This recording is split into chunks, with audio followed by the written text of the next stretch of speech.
Una aplicación de las integrales sería el cálculo de volúmenes de funciones giradas. Incluso a ti te explicaron tal vez en la preparatoria lo que serían los sólidos de revolución. Vamos a empezar aquí de la siguiente forma. Te decía a ti, sea y igual a una función de x. Entonces, lo que tú me habías dicho previamente para calcular la integral en los primeros temas, en la interpretación geométrica, te decía, ¿verdad?, que tú podías tener ahí una gráfica de una función. Vamos a ver, una función cualquiera. Te voy a poner que esa es y igual a f de x. Ahí está mi gráfica. Que si tú lo que querías hacer era delimitar el área bajo esa curva desde x igual a hasta x igual a b, tienes que sacar un elemento diferencial con un cierto espesor diferencial y una cierta altura y. Y así calculabas el área, ¿sí o no? Ahora, imaginemos que esa función que estás definiendo en la gráfica la giráramos. Entonces es como si eso estuviera así y lo giro y baja hacia acá. Entonces llegaríamos a obtener algo así, ¿verdad? Y continuando esto, llegaríamos a más o menos alguna situación así. De tal forma que se vea simétrico, ¿no? Y entonces dices, bueno, entonces también tu espesor diferencial también se pasaría hacia acá. Pero no nada más abajo, sino recuerda lo que dije, eso va a girar así, y luego hacia abajo, luego hacia atrás, y entonces se va a formar una especie de trompetita, así como se ve aquí. ¿Estamos de acuerdo? Fíjate que entonces, si esto yo lo veo, lo analizamos así, se estaría formando algo así.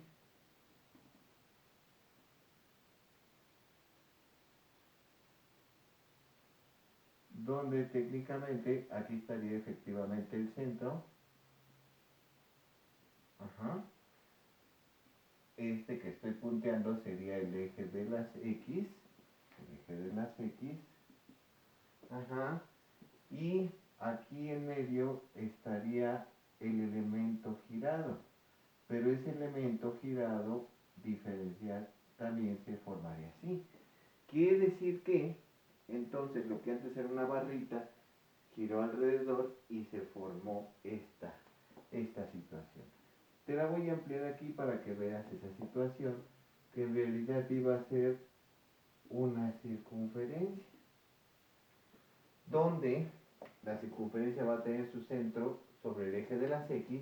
Aquí va a estar el eje de las X, y de aquí hacia acá va a ser un valor Z, y de aquí hacia arriba, así como lo habías visto, de aquí hacia arriba, sería un valor Y, ¿verdad? Sin embargo, esto que estoy diciéndote en Z hacia enfrente o hacia atrás, también va a ser lo mismo Y. Por eso estoy diciendo que esto sería una especie de circunferencia. Y ya observándolo ahí, entonces tú tienes que decirme, aquí está el cierto espesor, o sea, se formó como una especie de una moneda, ¿verdad? Una moneda o un disco, por así decirlo.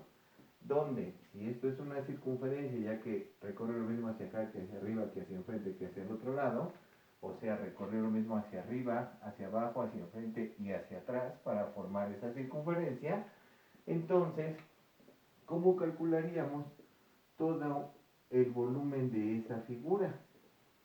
Y si no mal recuerdo, tú me habías dicho que el volumen de una figura es el área por el espesor, o el área por su altura. En este caso, el área de una circunferencia de radio y sería pi por y cuadrada, pi por radio al cuadrado.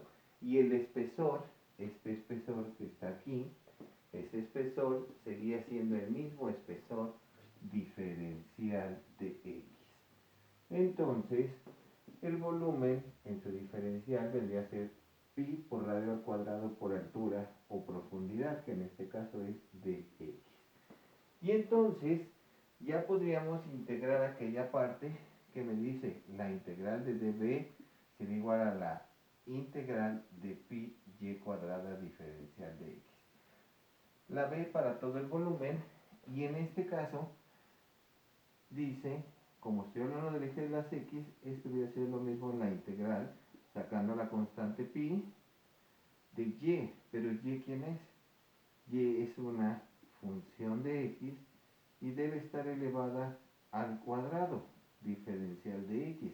Y en el eje de las x, ¿de dónde a dónde va a ir esa trompetita? Me dijiste desde que x es igual a hasta que x es igual a b. Y esto sería entonces la definición del volumen de una figura girada alrededor del eje de las x. Ajá. Ahora yo te pregunto a ti, esto es el volumen, pero si ahora te digo, vamos a rellenar esta trompetita con agua, va a tener pues un valor diferente a que si esa misma trompetita la rellenamos con plomo, o que esa trompetita la rellenáramos con pedazos de fierro, con balines de fierro. Todo va a tener la misma forma del volumen, pero va a tener un mayor peso o un menor peso. Eso se refiere a la densidad del material que está adentro de ese cuerpo. Entonces, puedo encontrar la masa de un cuerpo si yo girado, así con una función girada. Si yo hago pi por la integral de la función de x al cuadrado por la densidad diferencial de x desde a y hasta b. La densidad podría estar de forma constante y se pudiera sacar de la integral, o la densidad también podría ser una densidad variable. Esta entonces es la fórmula para calcular la masa de un cuerpo que se forma al girar una función alrededor del eje de las x. Y esta es la fórmula para calcular el volumen de un cuerpo que se forma al girar una función alrededor de las ejes de las x desde a y hasta b. ¿Sale? Entonces, recuerda que viene una y cuadrada porque era el radio de la moneda que se formó o el disco que se está formando cuando se gira hacia un lado y hacia el otro. ¿Sale? Esta es la fórmula para calcular el volumen y la masa. Vamos a hacer algunos ejemplos.